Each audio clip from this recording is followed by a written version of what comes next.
David, we are live. Hey, Spencer. Lovely to see you. Uh, Good to see you as well. Interesting times that we live in, but at least we've got some stuff to give thanks to with some beer and some great, great chocolates that you've chosen.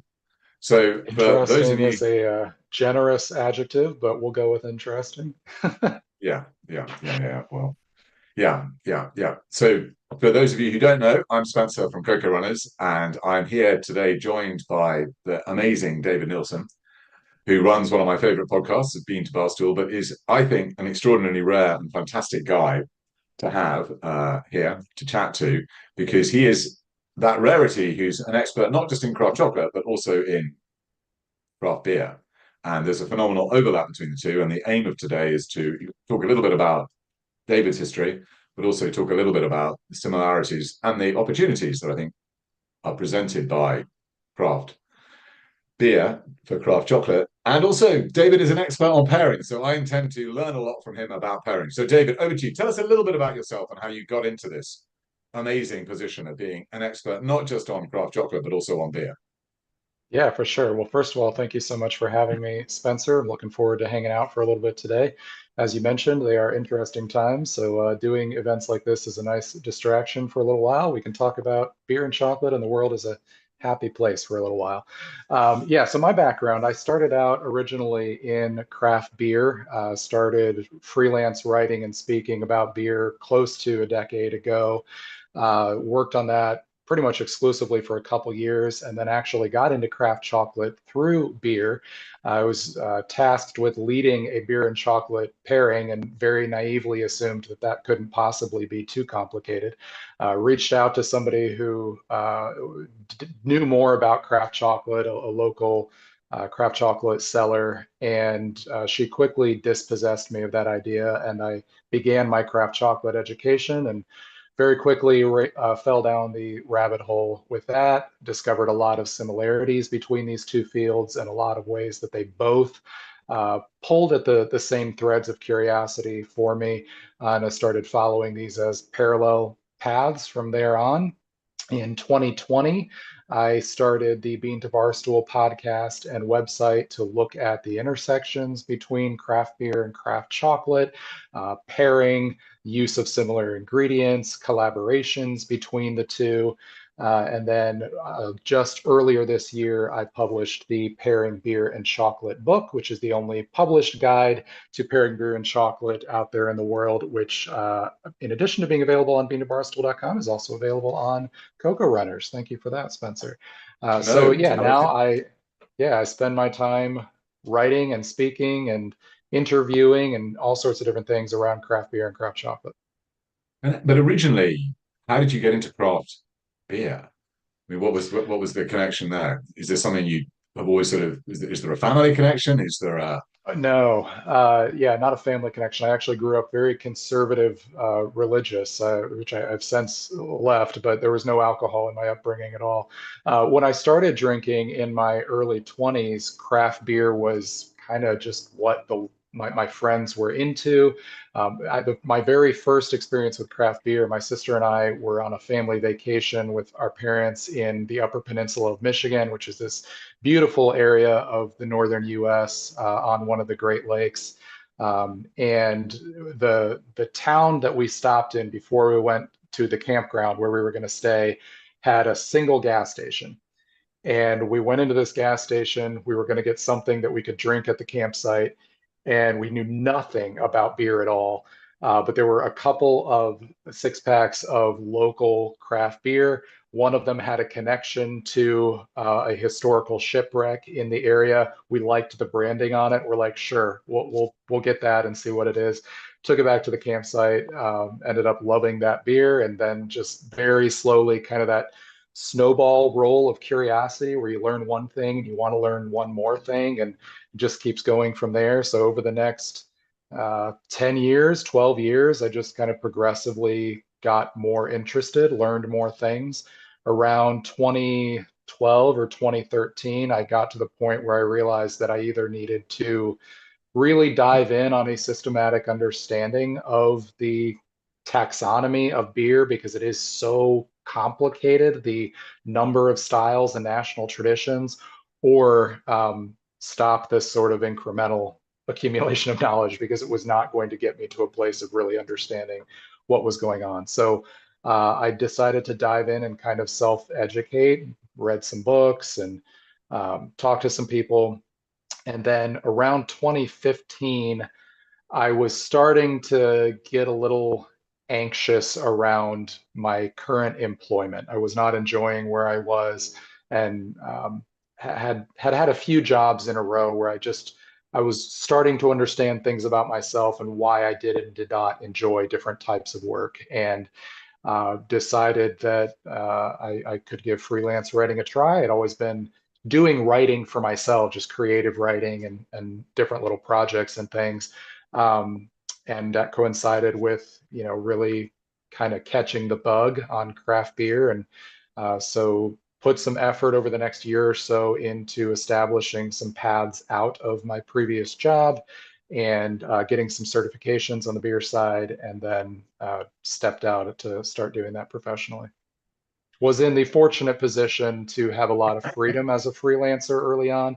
My wife had a job that more or less was able to take care of us, so I could kind of build that organically from the ground up rather than having to replace a full-time job immediately. And it provided a lot of freedom to be able to do this the way that I wanted to, and then build a sustainable career from that. That's fantastic. Because the thing which really impresses me in a way is that you were able to self-educate yourself in that way. So, what were the materials, and how did you go about doing that? And maybe compare a little bit what it's like, sort of educating yourself about craft beer, and then educating yourself about craft chocolate. What would you sort of say the differences are? Yeah, for sure. So early on, I was, just using some books that provided sort of a systematic arranging of styles and national traditions, and went over all the basics of ingredients and brewing process and things like that. And there's so much information there that it becomes really built on repetition of reading the same things repeatedly from different writers saying basically the same things in different ways until each of those finally clicks and you can kind of build that systematic understanding for yourself. I'm an advanced Cicerone, so the Yeah, Cicerone certification program lines up to the Court of Master Sommeliers certification. So you have 4 tiers of that. And when I was studying for the second tier of the Cicerone program, which is the first one that really requires a lot of committed time to it, while they don't provide their own study materials for the most part, they do provide a syllabus that allows you to kind of systematically go through and do your own study and build the understanding that you need. So that was really helpful just from an organizational standpoint. It's something that I think chocolate is still missing a very good organized, systematic education system. yeah, And we still don't really have, we're still trying to come up with a certification system that will catch on and actually get the critical mass to become an industry standard, I would say. I yeah, think in some ways, chocolate education is a little easier because we don't have the style taxonomy that we have on the beer side, where you've got 150 different styles, to deal with. At the same time, chocolate can struggle a little bit with what wine education struggles with, where the variations come in much more subtle forms.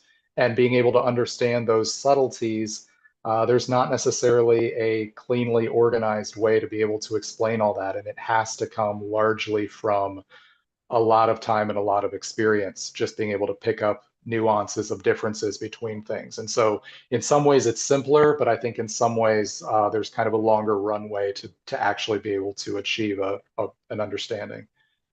yeah. I think that specificity point and that certification point are both definitely there. But I mean, now that we're on this, I mean, we should probably dive in a bit because you are my go-to expert on craft beer and all matters craft Awesome. beer. So it would be great to hear a little bit from you. I know you cover this in the book, and you cover this a lot in the podcast, but just run us through the history of craft beer in the States because it's very different over here in the UK. We've had hmm Camera, we do have a craft beer movement, but it's very much following in the footsteps of the US. So I think, people in the craft chocolate world, actually, it's quite an interesting one to Yeah. hear and hearing it from the Oracle himself. would be awesome. Sure.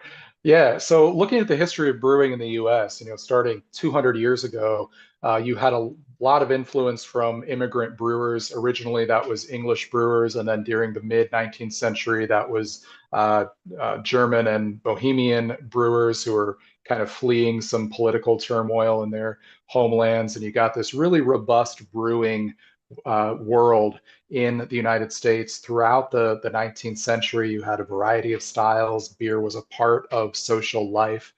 And then you had Prohibition at the beginning of the 20th century, and it kind of wiped out 100+ years of building an industry and building this into the fabric of social life. And when we came out of Prohibition, we were then in the Great Depression, and then we hit World War II. And so we basically had 25 years of either legal or economic steamrolling of artisan beverage. And at the end of that, coming into this era of prosperity in the United States in the mid 20th century, where people were building families, convenience culture was becoming a very big thing on the consumer side of things. You ended up with a lot of homogenization. And so even the breweries that survived Prohibition and survived the Great Depression and survived World War II were just getting slowly choked out and either purchased or put out of business by a handful of very large breweries. So by the time you got to the 1970s, the brewing scene in the United States was pretty dismal. Everything was basically very easy drinking pale lagers, which can be great in the right moment, but not great when it's the only thing that's available. And you Yeah, only had a handful of brands, a handful of companies really who were selling those brands. And so beer was one thing, and there was really no other options. You had some underground home brewing that was taking place, but home brewing was not actually legal in the United States until 1979. And you had a couple of breweries that started up in the late 60s and 70s. You could count on one hand these breweries that started trying to do more interesting things, recreate some historical styles with moderate success, but no real sales success to speak of. The legalization of home brewing in 1979 created a talent pipeline that allowed people to learn how to brew and then be able to transition that into small scale professional brewing. So around 1980 and then into the first half of the 80s, you got this wave of small, what we would now call craft breweries opening and recreating historical European styles, primarily British styles, and adapting those to American ingredients and American tastes. And then you got several waves that followed that, the late 80s into the 90s, and it just kind of steadily grew from there. The real explosion in terms of becoming a meaningful economic force in the beer scene commercially really came within the last 10 to 15 years. Around 2012 to 2014 is when we saw a massive explosion in the number of small breweries. And now craft beer, depending on how you want to define that, represents about 15% of the beer market in the United States, which still doesn't sound like a huge amount, but is enough to meaningfully influence what is available. You can find craft beer pretty much anywhere you go now in the US, but everything really changed when home brewing became legal and people could suddenly learn how to brew without having to make this a career at a, you know, corporate industrial brewery in order to be able to learn the ropes. And that's when you started to see more small scale breweries opening. and what do you think are some of the factors which define craft in this? I mean, you mentioned there's a certification, there's the different styles. What is it? What Yeah. is there? Is there a philosophy? Is there what are the key attributes that you think Well, marketers are? Spencer, I wish I could tell you that in the half century since we've had craft beer, we've resolved this argument, but unfortunately, we have not. This is an easy way to either start an argument or just exhaust some people very quickly when you bring it up. But we've argued about this for a long time. One easy way to define this, there is a organization called the Brewers Organization in the United States that is the main trade organization for craft breweries. They define craft beer based upon ownership, how much of your brewery is owned by a larger industrial brewery, They define it by size. You can only produce a certain amount. Those are obviously kind of flexible walls. They put up rigid walls around those, but reasonable people can disagree about what those definitions can be. I think a lot of people would kind of loosely define it philosophically as a focus upon the actual quality of the beer and brewing for flavor and enjoyment rather than just commodity. But again, that's going to have shifting definitions depending on the individual. I use the term craft beer, assuming that most people are broadly going to understand most of the type of beer I'm talking about when I say that. But even among beer writers today, there is kind of a push to get away from the term just because it doesn't mean anything. There's nothing definably that you can say this is definitely craft beer and this is definitely not, especially as the market matures and we get more um, capital investment and buyouts and different things. You got the same people at the same brewery brewing the same beer, but now they're owned by somebody else. Did the beer change? Is it not craft beer anymore? It's very complicated. So, Yeah. broadly, I think most people generally understand what I mean when I say craft beer, but when you get into actually cleanly defining the borders of that, I'm not sure anybody is up to perfectly litigating those definitions. Yeah, I think we've discussed this separately before. And I think that's quite similar in a way in craft chocolate, in the sense that Mhm. the focus is on flavor, the focus is on the quality of the ingredients, and on the style of manufacturing. But actually Mhm. trying to, as you say, narrow that down into a definition which is as simple as the one you can do for ownership or size just doesn't Right. really work. It's phenomenally Yeah. different. And yet it's sort of interesting that, and I think you hinted at some of the reasons. I mean, I'd love to get just a rough idea of what you think the size of the craft beer market is as a percentage of the overall US beer market.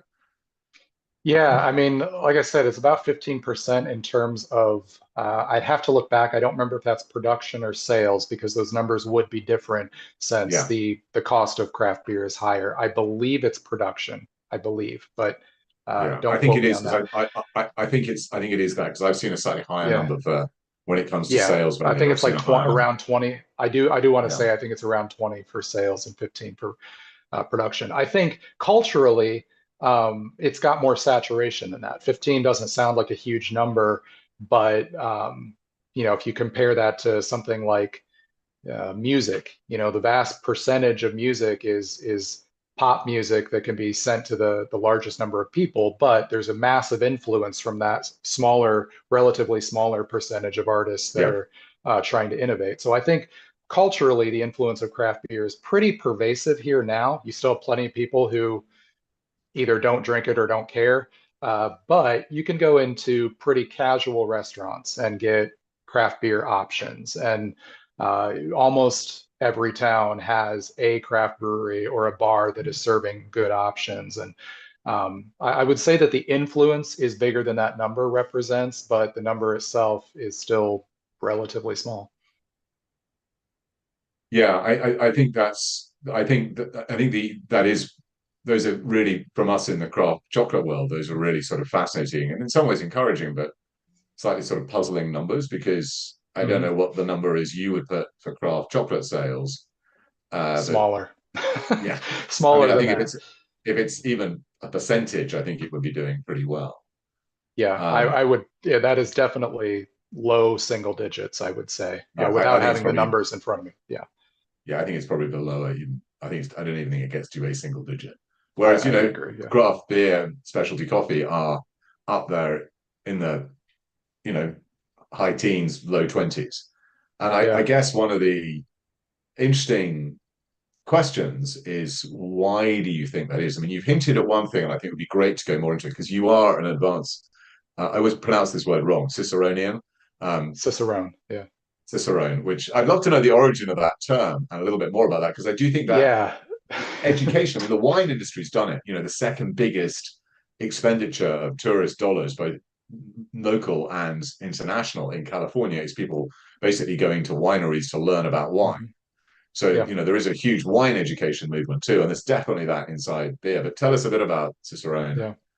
So the Cicerone program was started in I believe 2007 by a beer expert, just kind of guy around the industry who was well respected named Ray Daniels, and he had found the term. It's an Italian word that means guide, and I believe, though I don't have the proof, I believe this is probably derived from Cicero, who would have Yeah, been that's guiding Dante through the Inferno, right? So I think that's probably the etymology, although that is not something the Cicerone program has said. I'd have to do some digging to prove that, but that's an awful coincidence if it's not the truth. yeah, The education component's an interesting one, and I think that this is something that beer and craft chocolate share. You have an opaqueness to the process and the ingredients for both beer and chocolate that doesn't exist for wine and coffee. People understand that wine and coffee are agricultural products. Even if they don't understand anything about the process itself, they couldn't tell you how these are grown. They know that wine is grapes. They know that coffee is coffee beans. And they know that those industries have done a great job of telling that story and selling at least especially on the wine side, selling that tourism component. You can come here and have this sort of idyllic agrarian experience and see our vineyard and taste our wine and come right to the destination and do that.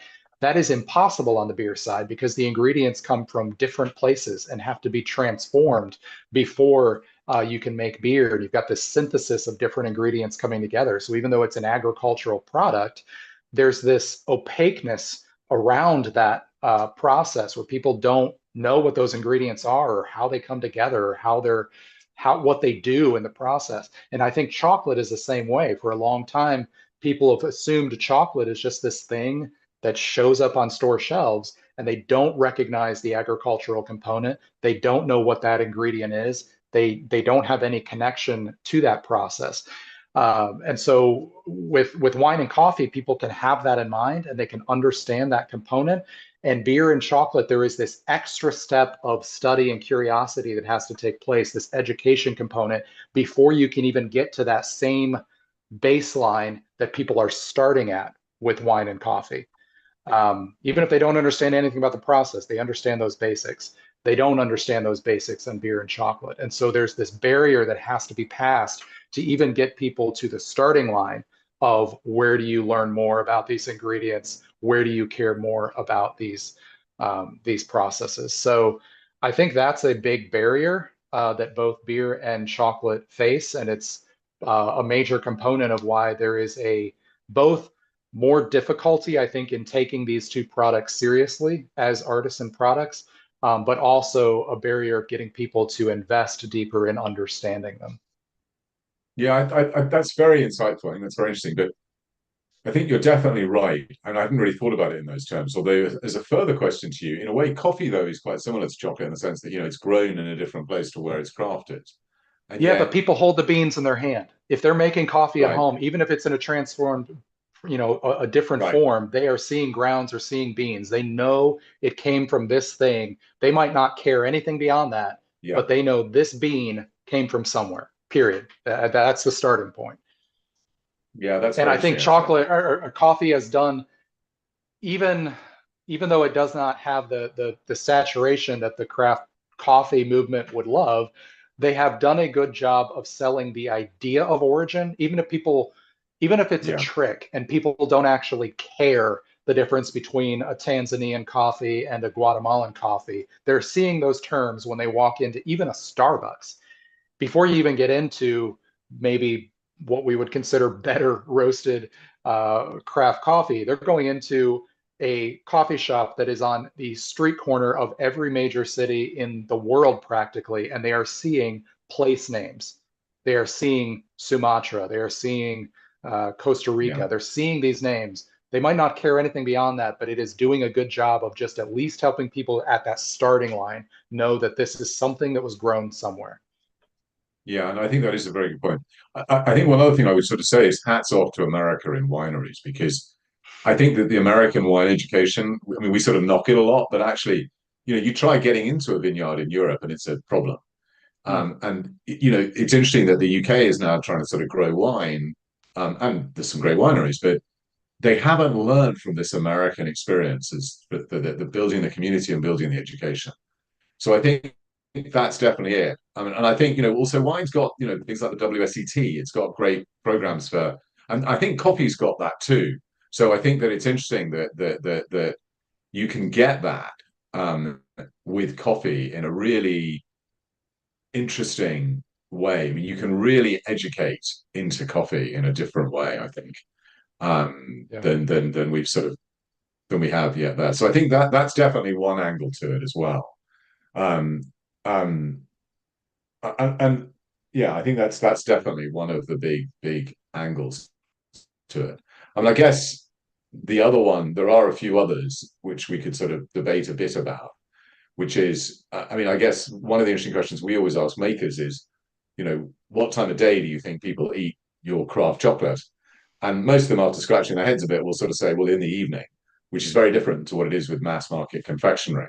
And I guess Hmm. that one of my, so it's a different habit, if you like. So, Hmm. so craft chocolate is not a straight substitute.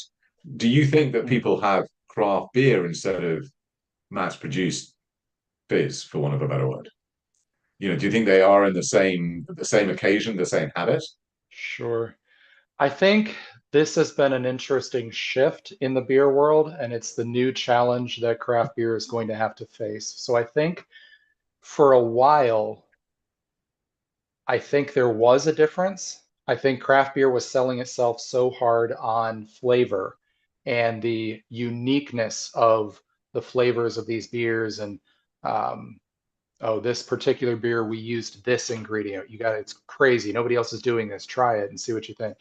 And so I think there was at least, whether or not it was actually happening on a large scale or not, the image around craft beer was that this was something that you were tasting. This was something that you were having and you were celebrating Yeah. the product itself.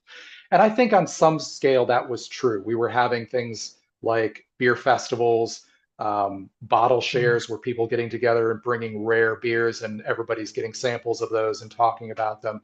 Those have both lost popularity of late, and we've seen just in the last couple years, craft beer is really struggling here in the US. We're losing sales, some breweries are closing, and I think what's happened is that in some ways, craft beer has been a victim of its own success, where it set out initially to displace mass produced beer, but it went about it with this bit of a bait and switch where it was trying to sell a different experience.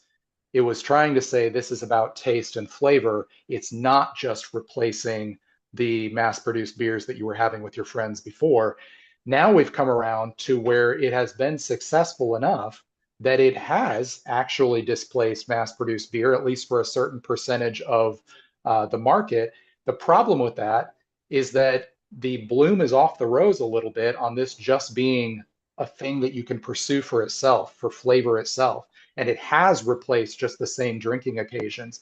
If that's the case, people have to pay more for the exact same experience they were having with mass produced beer. If the focus isn't on the tasting experience, if this is really pay for an IPA while you're just hanging out with your friends instead of paying for a 4% lager, then now you're losing some sales back when people are like, well, actually, I just kind of want a simple beer if I'm just hanging out with my friends. And I think that's been like an interesting shift that we're seeing right now. And now the next wave of work is going to be much slower as craft beer tries to sell the value of this more expensive, more premium product for the exact same occasion that you could be drinking Bud Light or whatever other mass produced beer is available.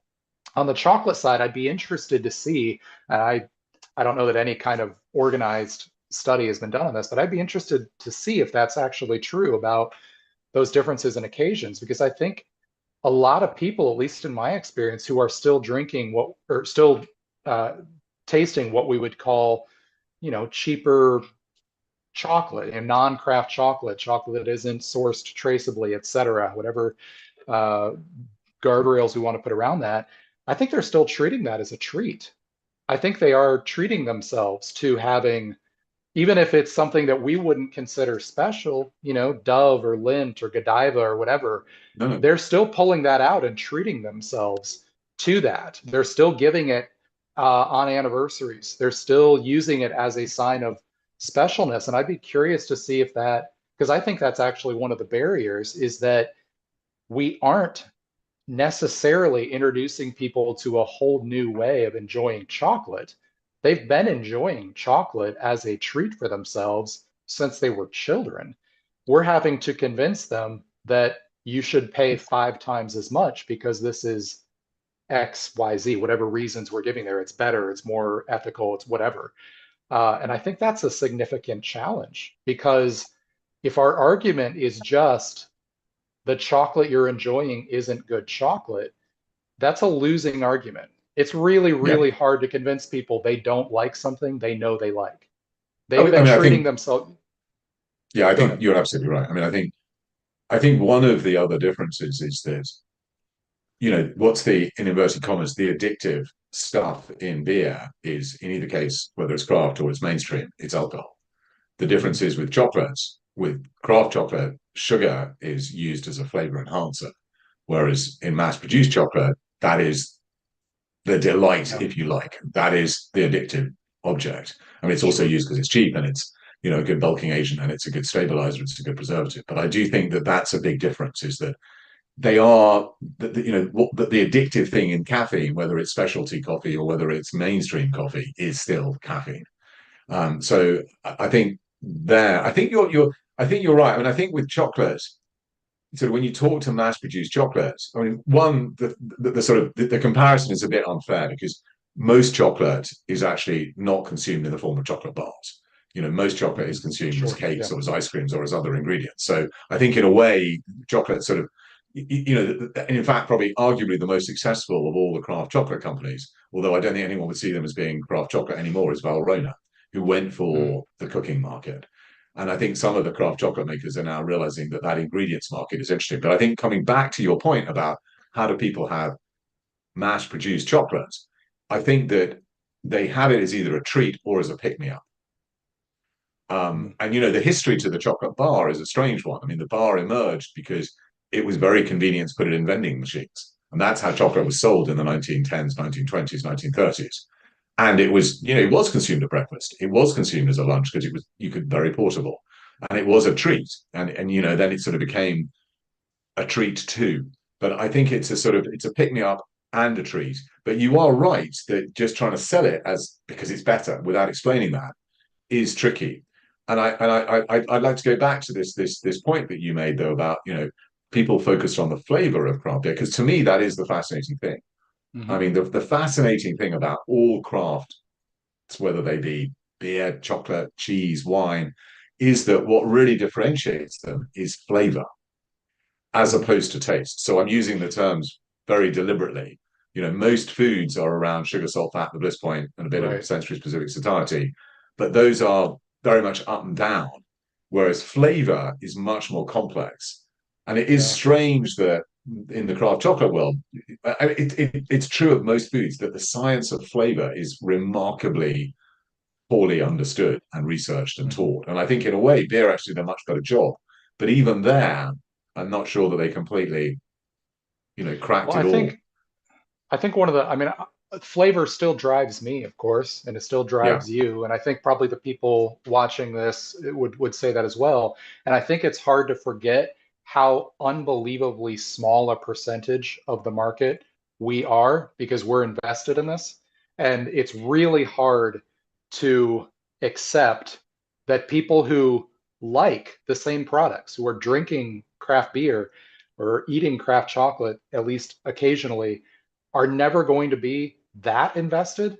And that's okay, but it's a different sales proposition to them to get them into this because they're not going to be solely devoted to the idea of flavor in those yeah, occasions. And that's okay. That's going to be most people. So we're going to have to figure out how to sell to them. And I think one of the difficult things, especially on the chocolate side, because the stakes are so much higher, because we're talking about human rights issues and Are farmers and laborers being paid adequately, or are they being taken horrible advantage of? Is there child slavery? We've got these higher human stakes on that side. It is very difficult to accept as an educator, as a seller, that that's going to be incremental. There are going to be people that you're going to convince to occasionally get a craft chocolate bar, but they're also going to continue to get Dove or whatever else. And like that incrementalism, while it is not probably a successful political strategy, it can be a successful business one. And accepting that there might be some limited buy-in, but that's going to be a stratified buy-in of people who are doing it all the time versus people who are occasionally now slotting in a craft bar in place of Lindt or whatever else. Yeah, I think that I think you've made a bunch of really interesting observations there. And I'd like to throw in a couple more, which is it's interesting. You and I are talking as a Brit, as an American. One of the things which has really fascinated me is the way that craft chocolate has just mushroomed and ballooned in a couple of European countries. And in Mm, particular, now it's starting to take off in Asia. And I'd like to sort of just step back a bit and just talk about the different food cultures because it's not accidental that both in the US and the UK, we have the highest proportions of ultra processed food, and I'm using it as a buzzword, but sure. we are basically, most of us in the UK, less than, according to the Food Standards Agency, less than 30% of UK households have got a table to eat at, which Mm, is fairly staggering. wow. And what Yeah. we eat, 60, 70% of the calories we consume is ultra processed. And that means that it doesn't have flavor. It doesn't have length. It doesn't have intensity. It doesn't have balance. It doesn't have what we sort of talk about with the flavor wave that you and I have sort Mhm. of, pushed on in other ways. But I think if you go to somewhere like Spain and you just look at how the craft chocolate world has just exploded, I mean, it's extraordinary how successful it's Mhm. becoming. And France has now got, it's not just Stefan Bonnat who's sort of, leading the way. It's not just, you know, Frank Morin. There are now lots of people. There's Incentro, there's Hasner, there's Plaque. And I think the thing that they've got is that they have a language the French, because they're used to, saying when they basically eat at home with their mother and father or with their friends, they're used to being able to describe the food and they can articulate it. And I think Mhm. that one of the things that I sort of find interesting about craft beer, and I definitely get it with craft chocolate, is that it is this difference between taste and flavor. So, when you have an industrial chocolate bar, let me use that because it's the easy one. It's sugar, it's salt, it's fat, and there's a bit of texture, but it's a quick up and down. It's not a journey. And everybody can appreciate the basic tastes. Learning to identify sweet, sour, salty, bitter, umami, fat. We can all do that. You've got to do a little bit of work on it, but it's like, if you give somebody a pair of running shoes, you tell them to run every day. For a week, they're going to probably want to kill you, but after a month, they're going to get into it and appreciate it. Whereas I think flavor actually is not as instinctive. I think that flavor for at least, many of the people I know, and then they come to the craft chocolate shows that we do, it's much more like swimming, which is to say that if I drop somebody in a pool or in a pond every day for a month, after a week, they're going to want to kill me. After a month, they really are going to kill me because you've got to be shown how to do it. And I think that one of the advantages that some of the Europeans and some of the Asians, like Thailand, is extraordinary what's happening with craft chocolate, is they just get flavor. And they suddenly realize that chocolate has got this extraordinary complexity of flavor. And I think what's interesting about craft beer is going back to what you were saying is that you're right. There may have been, recently you've almost sort of been a victim of your own success, but you did get people to appreciate flavor Mhm. because that's what the difference is. If you drink industrially processed pop, whether it is just a spike. All you're going to get is the taste and the texture. You're not going to get the flavor wave. Whereas if you get a great craft beer, I think you do get that flavor wave. So I Yeah. guess, love to get your thoughts on that, but I'd also love to know a little bit more about how you think and how you educate people about flavor.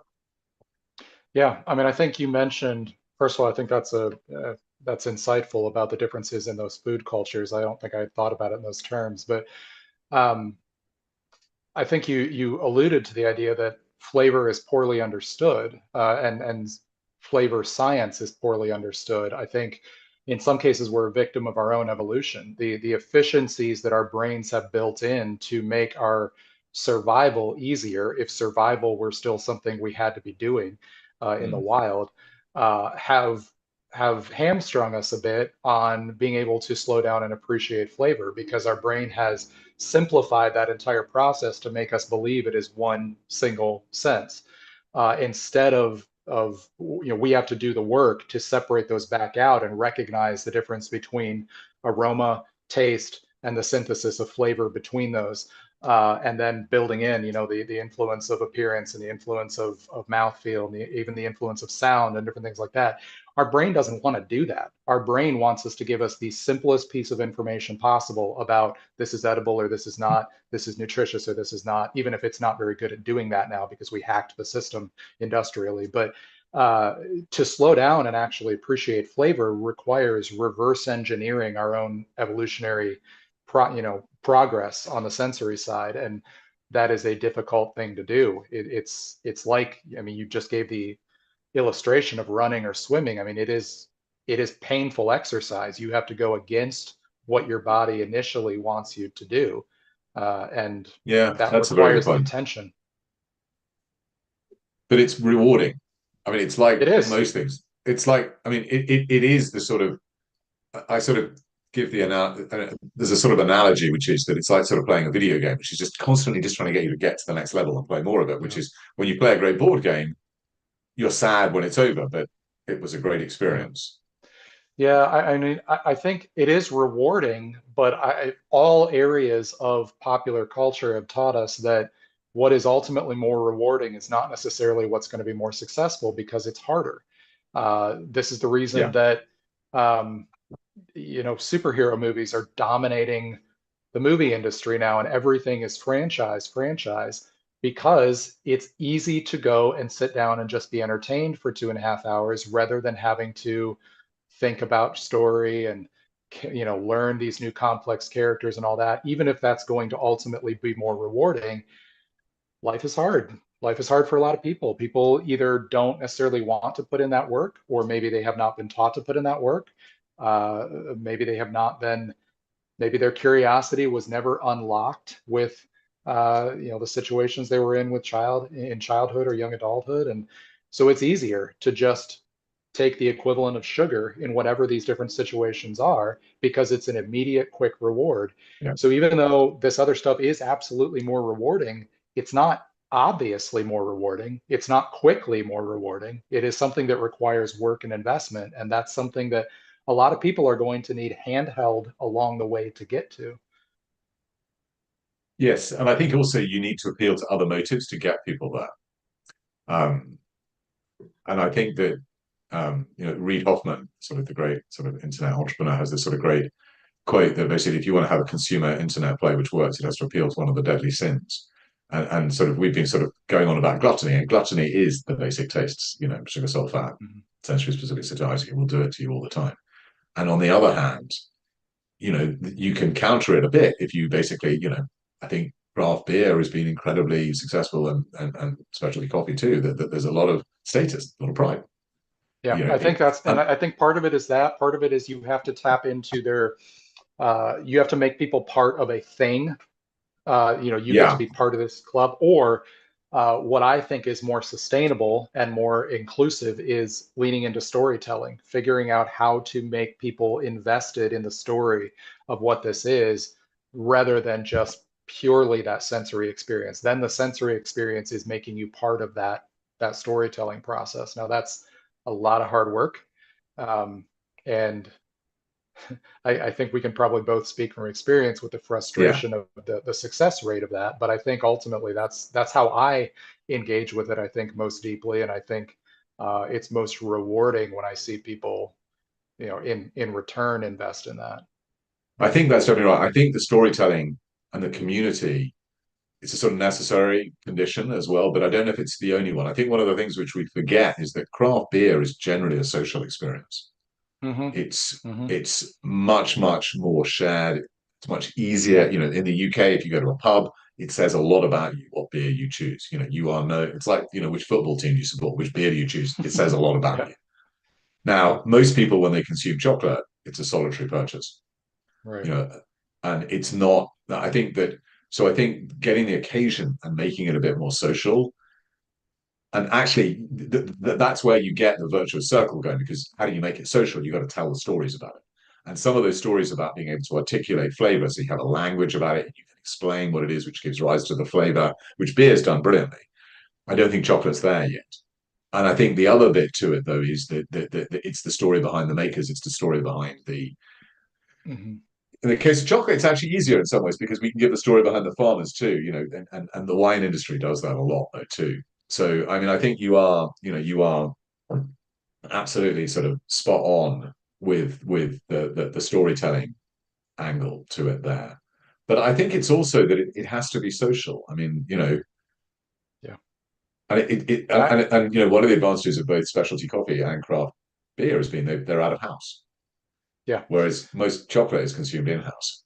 Yeah, I think you're totally right. And I would love to hear from you how you think we build in that social component to chocolate, or if that's even possible. Because you're right, uh, the beverages are almost secondary. I mean, a coffee shop is basically selling you a seat to sit at. They're not Yeah, selling you coffee. no, it's a So space. yeah, so how is it possible to do that with chocolate? Well, I think there's a cheat answer there, which is that's what Canoops is doing. So the sort of the people who are doing the drinking chocolate back in the UK, and in a way, it's a puzzle that nobody's done it before. What's really fascinating, and when I talked a lot to Jens about this, is they don't actually sit in his coffee stores. He's here in his chocolate stores rather. The social aspect there is actually you go with somebody else and you decide socially what you're going to choose. So there's a social angle in the choosing of it.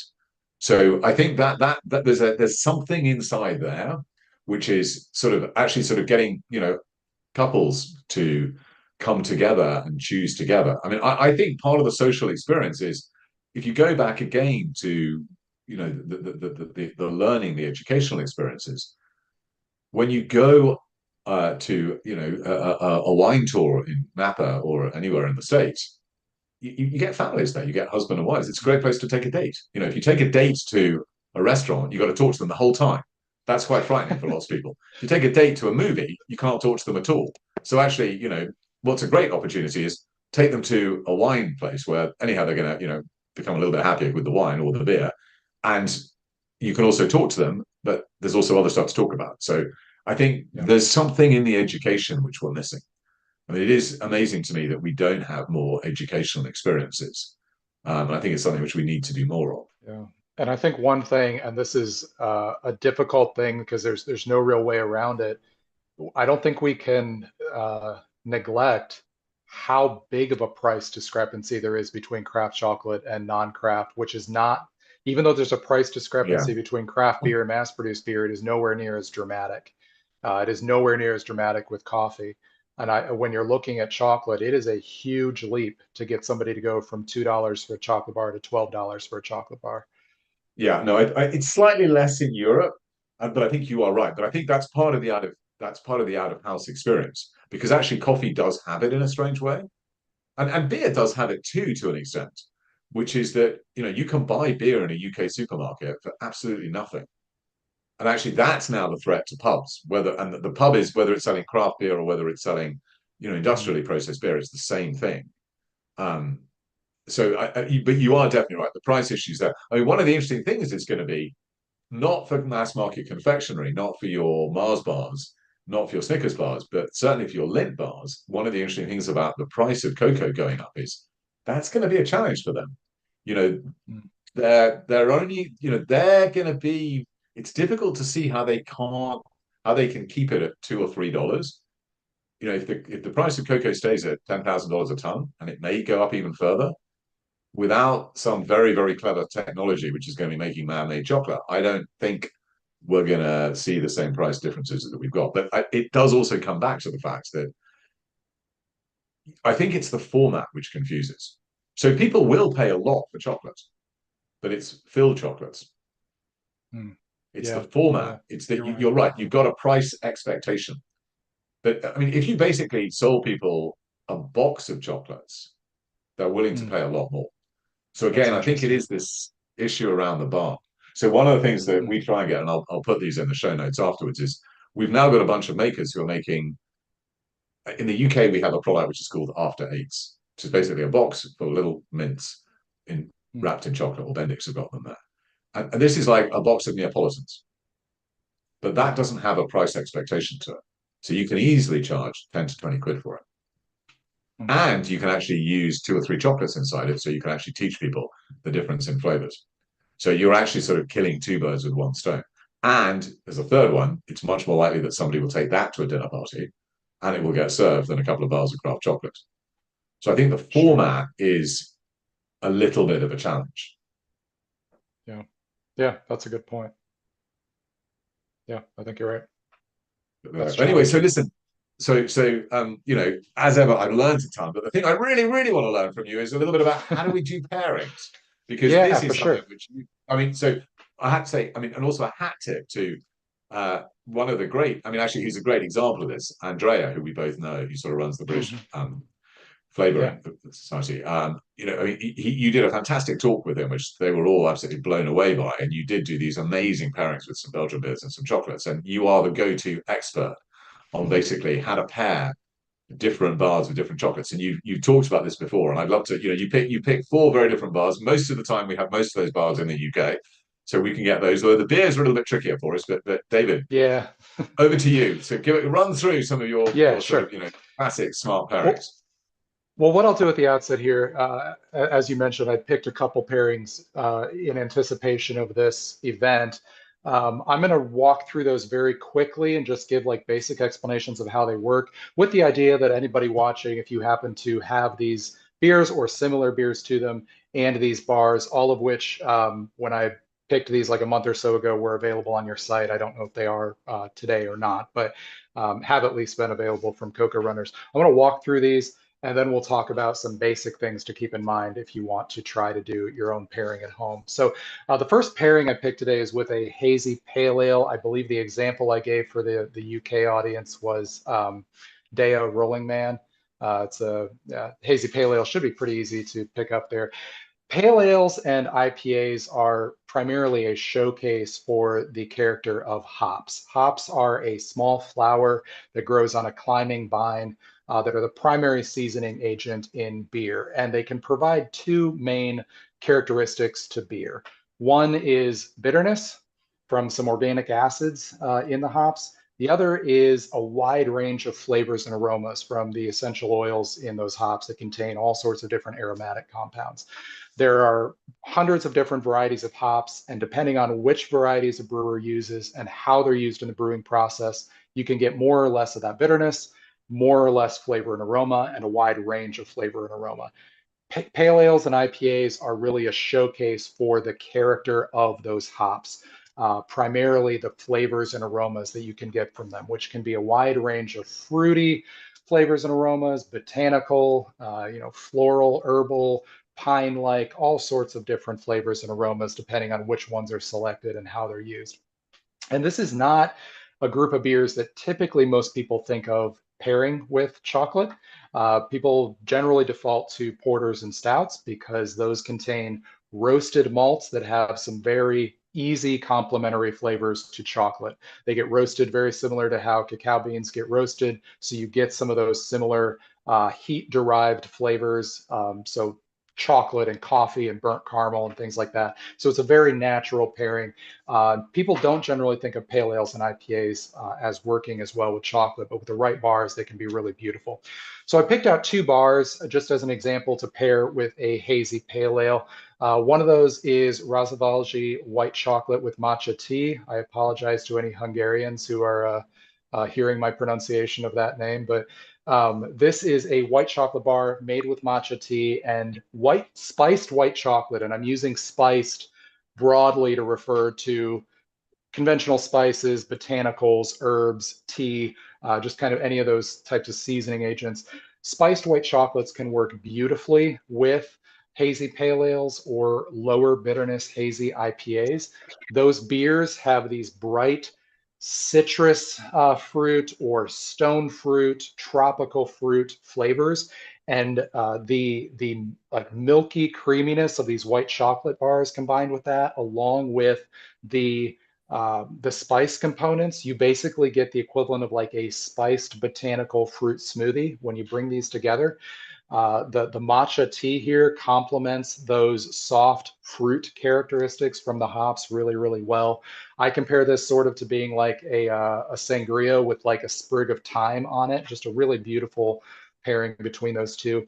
Another pairing that we're going to go with is Hogarth's Gianduja bar. This is a hazelnut bar. Uh, it still similarly has that creamy base to it that'll work really well with the fruitiness of the hops. In this case, instead of a green botanical, this matcha tea, you're going to be looking at the hazelnuts themselves, providing sort of a little bit of earthy bitterness to complement that fruit character. So you get this earthy and citrusy character between those two. Similar pairings in concept, but with very different specific flavors that are working with both of them. So I love using hazy pale ales or hazy IPAs in a professional pairing setting because people are never expecting this style to work well with chocolate. And when you get it with a bar like one of these two that works really well with it, it can just light people's eyes up because it's so unexpected. The other pairing I went with is actually one of the beers that I used in the pairing you were talking about with Andrea for the British flavorists last month. This is a Flanders Red Ale. I recommended a couple that are very easy to find, Rodenbach Grand Cru or Duchesse de Bouillon. Flanders Red Ale is a sour Belgian ale style that gets aged in oak. So it undergoes a conventional fermentation like most beers. Then it gets put into large oak vessels and it gets inoculated with some additional microorganisms beyond conventional brewing yeast. And those microorganisms will create acidity, so a little bit of tartness, as well as some more complex spice flavors within there as well. These have sometimes been compared to red wine in their flavor profile. You're not going to taste it and confuse it for red wine, but it's in a similar kind of flavor category with some of those wine varieties. This is one of the most flexible pairing styles out there. I really, really love this with a wide range of chocolates. I selected two that I would recommend trying it with from the Coca Runners catalog. One of those is Nog's Old Fashioned. This is a bar that is kind of emulating the flavors of the old fashioned cocktail, but using Irish whiskey. So it's got orange bitters, dark sugar, Irish whiskey in it. And the flavor combination here is the orange citrus flavor of the bar itself, along with some of the red fruit, like cherry-like notes that you can get from this acidic tart beer. Those just complement each other so beautifully. Old fashions here, might have that cherry in it, so you get that nice contrast. And then the dark sugar, this is using burnt sugar in the bar, along with some of the sweet base malt notes in the beer. You get some little bit of oxidation from the time that it spends in wood, and you get these nice dark sugars. Just creates this easy union between the two to allow the other flavors to come together. Really beautiful pairing. And then the last pairing I'll give with the Flanders Red is a single origin pairing. And typically, single origin pairings I don't encourage people starting out with if you're first doing beer and chocolate pairings because they can be much harder to predict than inclusion pairings. I generally recommend get some inclusion bars. It's going to be easier to start with the very obvious flavor hooks in those to try to pair with something in beer. It's more predictable what's going to be driving those flavors. While single origin bars can pair beautifully, it's much harder to predict what those driving flavors are going to be. Even if you're working with an origin you've had before, the Yeah. specific estate it's from, how it was fermented, processed, how the chocolate maker roasted Vintage. it, how long they blew off the volatiles. You're going to have potentially different flavor profiles. So generally, that's something that requires a little bit more fine tuning. In this case, this is a bar that I've had that works beautifully with this style. This is Stranger out of the UK, their Oko Caribe Dominican Republic bar. I was really excited to see you had this because They are one of my favorite recent makers with these single origin bars. I just love the profile they're getting out of several different origins I've had from them. I've had their Belize and their Madagascar as well. And they're doing a beautiful job. This particular bar has this really nice kind of caramely undertone to it. And the way that it pairs with this beer is fascinating. The caramel and sort of even though this is like 70%, I feel like it it eats a little bit lower percentage than that. I feel like it's got a little bit more perceived sweetness and creaminess to it. Works beautifully with that like dark sugar base that you get in the beer. Then when you bring in the acidity and the fruit notes from the beer, this tastes almost like a strawberry or cranberry vinaigrette together with just a little bit of chocolate mixed into that. It's a beautiful and surprising combination between the two. Very, very indulgent, but also easy to appreciate. Not something that's going to, it's not what we would euphemistically call an acquired taste, maybe. It actually is very, very easy for somebody to taste and immediately enjoy, even though there's a lot of complexity there to appreciate with it. So those are just a handful of examples that you can nibble on if you want to grab those. And then Spencer, if you want to go into talking about some specifics of Yeah, the the pairing principles would be great. processes. Sure. I just want to Yeah. make certain I'm showing So the right one. You said stranger, didn't you? yes. Yeah. Yeah. That's So it. yeah, so I think so that's new packaging. I think the that is packaging the I'd new seen packaging. before. So Yeah. and that's our Ukrainian chocolate maker, which we smuggle in. Mm, They literally carry it over the front lines to us. So this is Tatiana and Razlan's sort of bar, and it is I think it's absolutely amazing. This is the new packaging. This is one of their yeah. latest origins too, which is this. I'm just going to show it here, which we're just about to get into, which is their. I'll send you some actually after this, David. This is their Trinidad and Tobago, which is absolutely Oh, I'd fantastic. I'd love love to you to try come up that. with a beer. But I Yeah, I'd think love to try I that. was really interested though, just to go back to the principles because we do quite a lot of. I mean, when we get you over to the UK, which is the next great aim, is that we're actually going to do this in person with all the beers and everything else because it's just going to Absolutely. be so much easier.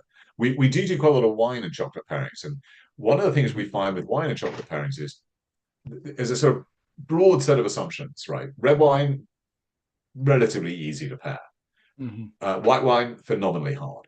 But the reason why that is that the first principle I think of wine and chocolate pairing at least is get the structure and the mouthfeel right. So don't jar. And then it's exactly what you said, which is get the flavor pairings working. And I think your insight about using actually some inclusions is a very clever one, which is that you know, for example, one thing which we like doing is we like taking orange wines because that is a white wine which does actually work with Hmm. chocolate, and it works brilliantly well with something like Pump Street's rye or with something like Hogarth. You mentioned the Hmm. Janjuja. They've also got an amazing bar, which I'm just trying to find in my desk in front of me, which I put down somewhere, which I'll find in a minute. But anyway, they have an amazing bar, which is um, which is made with buttered toast, and that is Mm, tremendous to go with orange wine. But what are I the bet. principles that you use with beer? Because I've always sort of found that actually the nice thing is that you know actually beer is very flexible. You can do a lot more Hmm. pairings with it than you can with wine. So with wine, Absolutely. milk chocolate is not easy actually.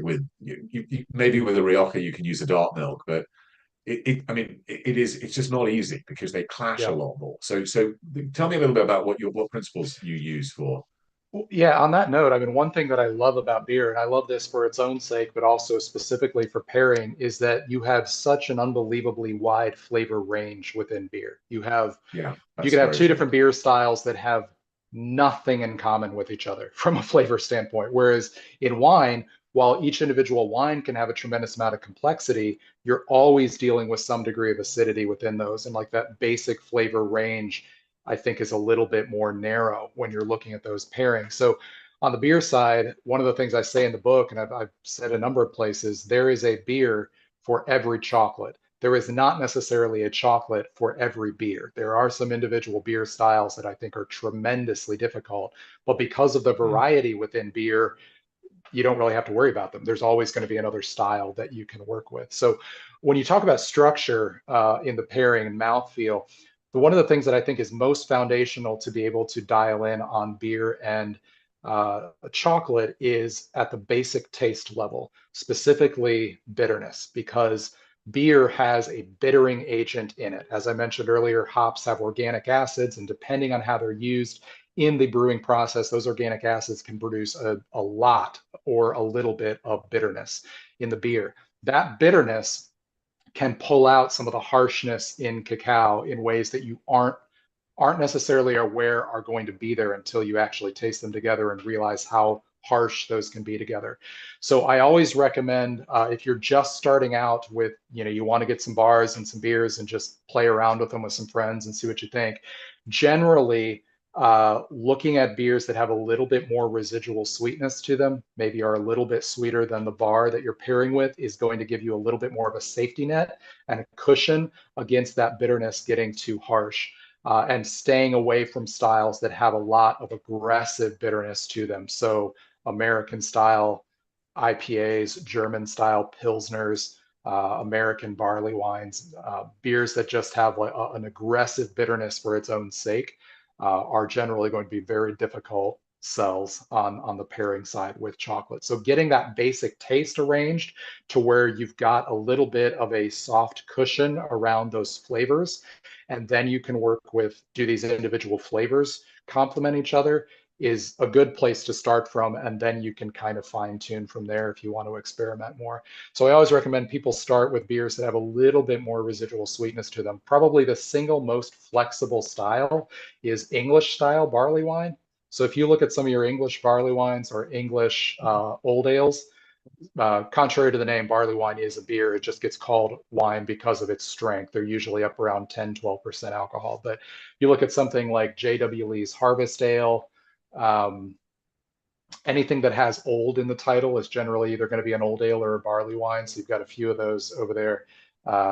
Thomas Hardy's ale. They're going to be a little bit more expensive Decent because old they are ale. stronger, but they are going to pair beautifully and flexibly with a lot of bars because they have a good amount of residual malt sweetness underneath them that can kind of ease you into those individual flavor pairings. They're going to be more indulgent. Um, Sometimes that sweetness can obscure a little bit of complexity, but they're a great starting place to be able to dial in flavors from there, and then you can try some other styles. Uh, I mentioned the inclusions versus single origin. Starting with inclusions is going to provide you a leg up in beginning to bring those flavors together.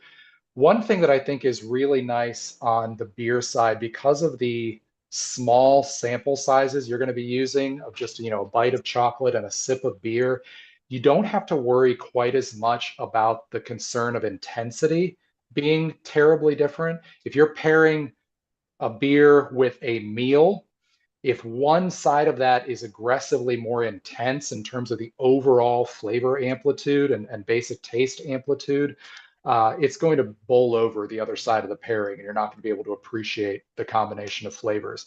You're working with such small flavor samples when you're pairing beer and chocolate that the difference in intensity really doesn't get projected out very far. And so you can try what would be a pretty intense beer with a relatively subtle chocolate. And if you just adjust how much of that beer you're taking into the sip versus how much chocolate you're having, you can really balance that out pretty easily in terms of allowing more chocolate to melt and having a smaller amount of beer, and match those That's intensities interesting. a little easier that way. Um, Along with that, canceling of flavors is not a big as of a concern with pairing beer and chocolate. When you're pairing meals, again, you generally don't want to pair like ingredients on both sides of the pairing because, so for example, having something like a cherry dessert with a beer that has cherries in it, you might initially think this is going to amplify the perception of cherry. What actually happens is that those end up occupying the same flavor space, and the overall perception of cherry kind of gets sucked in, and you lose some of that intensity, cancels each other out, and it throws off the balance of those flavors. On the chocolate side, again, partially because of the small sample sizes, but more because of the sequence of how you're going to do this pairing, which I'll explain in just a moment. You don't have to worry about that quite as much. And the subtleties in the difference of using the same ingredients on both sides. So a beer that has cherry and a bar that has cherry or berry in it or something is not as much of a concern. They don't really cancel each other out in the same way. Um, and then getting to the biggest thing, which I just alluded to, the sequence of how you pair these together is critically important. You have to taste your chocolate first. You have to allow the chocolate to melt. Beer is, when it's served out of the draft, it's usually under 40 degrees Fahrenheit, just a couple degrees Celsius. And when it's even when it's, if you're going to let it warm a little bit, when you take it out of the fridge, it's still going to be significantly colder than the melting point for that chocolate. So if you take a sip of beer, then put a piece of chocolate in your mouth, that chocolate's just going to sit there. It's not going to melt. You're not going to get any of the aromatics. You're not going to get any of that retronasal olfaction to actually be able to get flavor perception.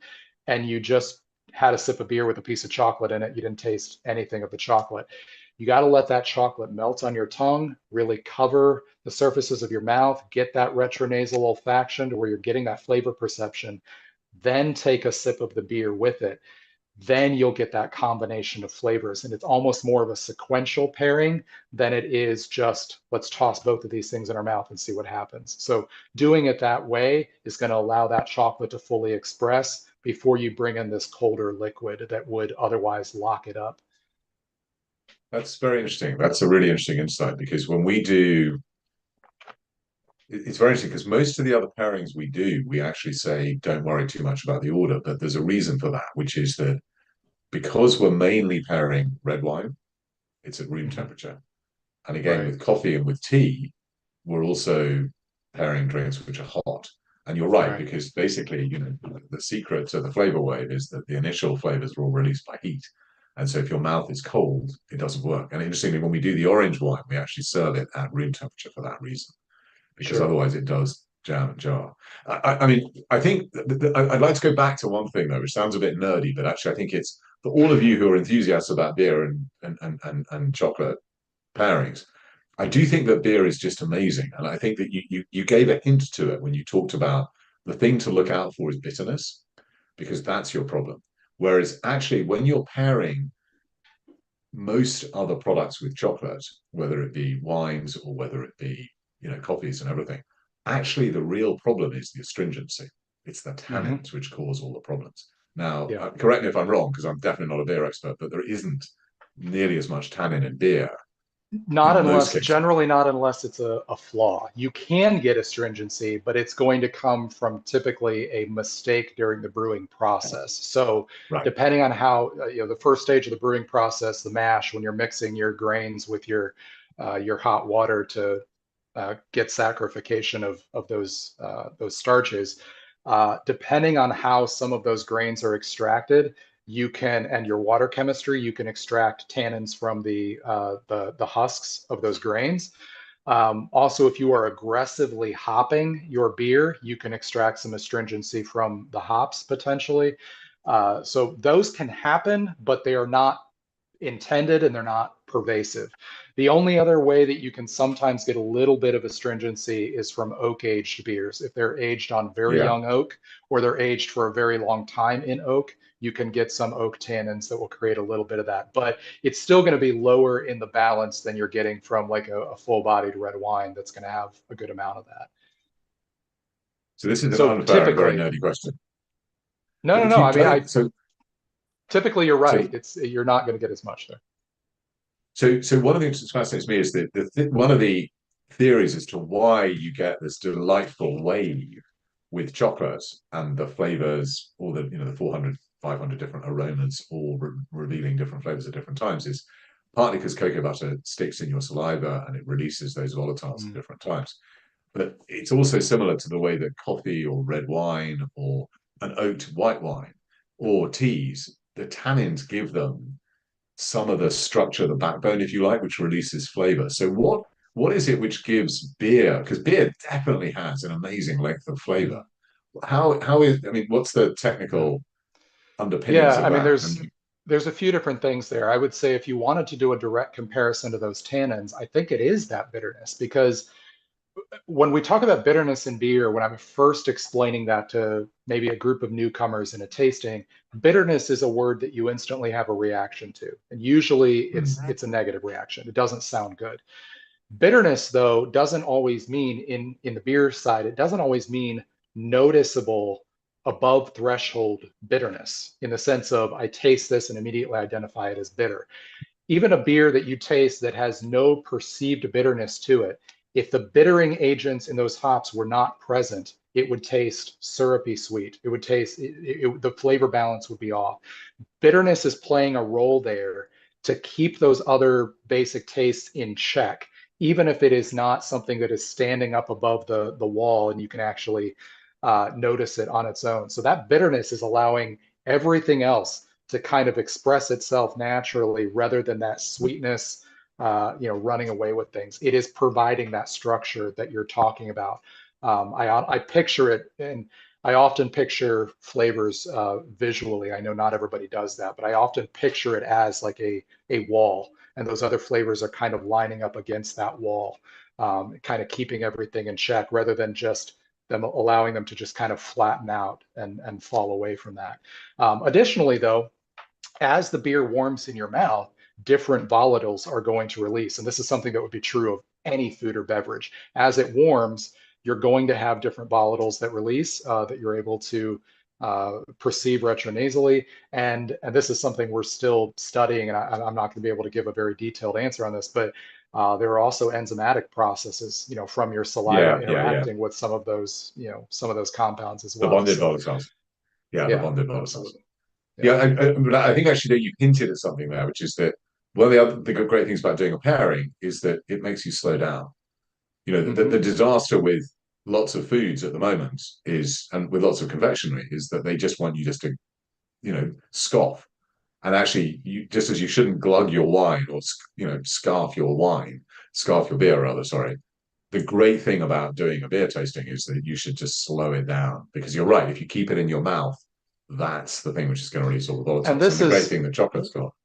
Yeah, whenever I'm talking with any group, whether it's a beer tasting, a chocolate tasting, a pairing between them, 90 to 95% of the tasting process is universal to every different food and beverage segment, and it just comes down to slowing down and paying attention. There's like 5 or 10% that might be unique processes for each thing that we've learned you got to do this particular thing in a coffee cupping, but like most of it is just slow down and pay attention. And if you slow down and pay attention to your senses, that's most of the secret. And it applies to anything. It applies to wine, beer, chocolate, coffee, spirits, whatever. Slow down, pay attention to your senses.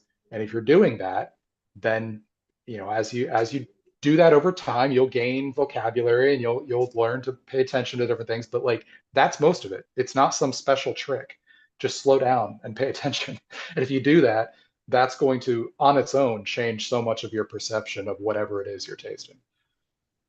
And I think going back to what you were saying earlier, that this is that's what teaches you, that's what gives you the reward. So Hmm. that it is, once you've learned to slow down and savor, that's the first step to moving to, and opening up these senses, which I mean, to me, it's just crazy. We eat and drink 3 or 4 times a day, and it's Yeah, the most amazing experience to be able to sort of savor, but you have to teach people how to do it, yeah, which I think is yeah. what you're fantastically doing on. So, so, Well, so, thank you. so, the other sort of question that I'd love to sort of ask you, and then I probably should let you go off and have your day in Ohio. So it's a little bit. So where can people find out more? You've obviously got the amazing book, which we're delighted. I think it makes the most amazing present. I'm going to say Christmas because we're coming up to Christmas, but this is going to be a piece of evergreen content. So it's a great present for anybody, not just people who are into beer, but anybody who wants to know about pairing in general and about flavors. What else? You've got a fantastic podcast. What else? How else do you stay fresh? How else do you keep learning? What else do you Yeah. enjoy and look at?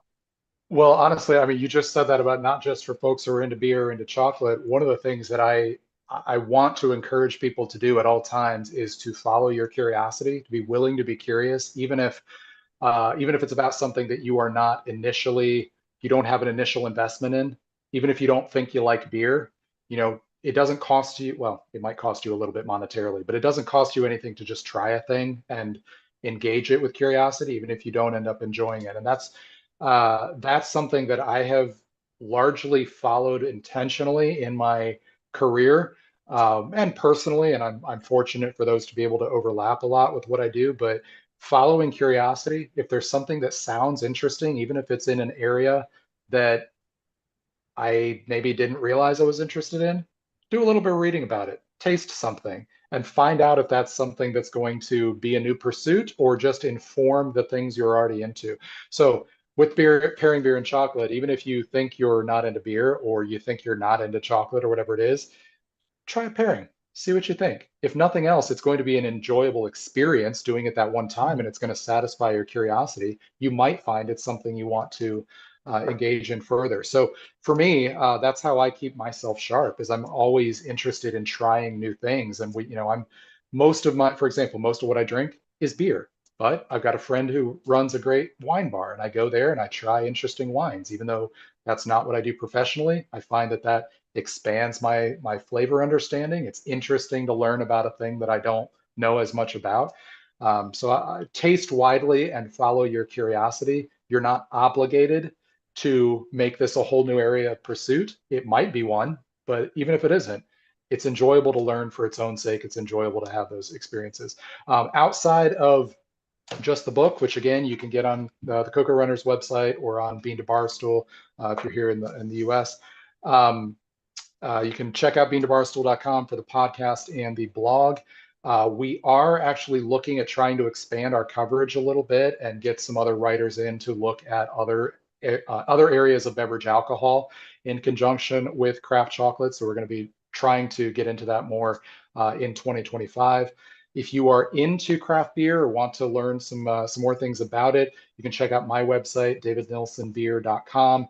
Also, I co-edit a quarterly print beer zine called Final Gravity with my wife, Melinda Guerra, and our emphasis is upon very personal, human-centered stories that typically don't get covered in other like more glossy beer publications. So very personal essays. We have a big focus upon diversity and equity and inclusion. So something like 65% of our articles have been written by women and about 40% have been written by persons of color. So we have a big emphasis on trying to make sure that a wide range of voices are being represented in that.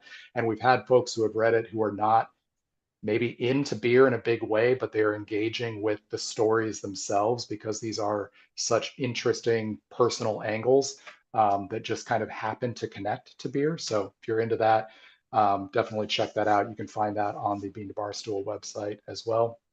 And beyond that, we're always putting out content on there, always new podcast episodes and blog posts and everything else. Yeah, no, they are. I mean, I love your podcast. I think it's absolutely fantastic. And Thank you. look, I mean, hats off to you because you've done pioneering work, and you've really proven that 2 + 2 = 5 in this case. And I've learned tons from you about beer and chocolate. I've learned Thank you, tons today Spencer. too. So really can't wait for you to come over in person with your I wife to the know. UK. We've got Maybe to we'll get make you that over. happen. We've And got to get yeah, you over. this And then next we're going to year. do Maybe a we'll try to find massive it. tasting. Yeah, we Be definitely got to awesome. find a way to do it. It would Yeah, just be amazing. we'll But look at that for 2025. It's time. It's yeah, it time. definitely is time. Just give us a little bit of time, and I know that we would have like roomfuls of people. But thank you so much. I have learned so much. Just fantastic. Wishing you all Yeah. the best. Thank And you, Spencer. This has been a lot of fun.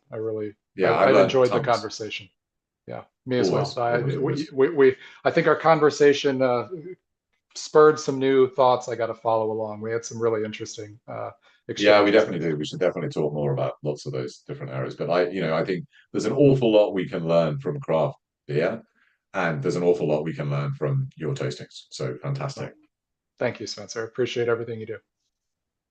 Thank you very, very much. Take care.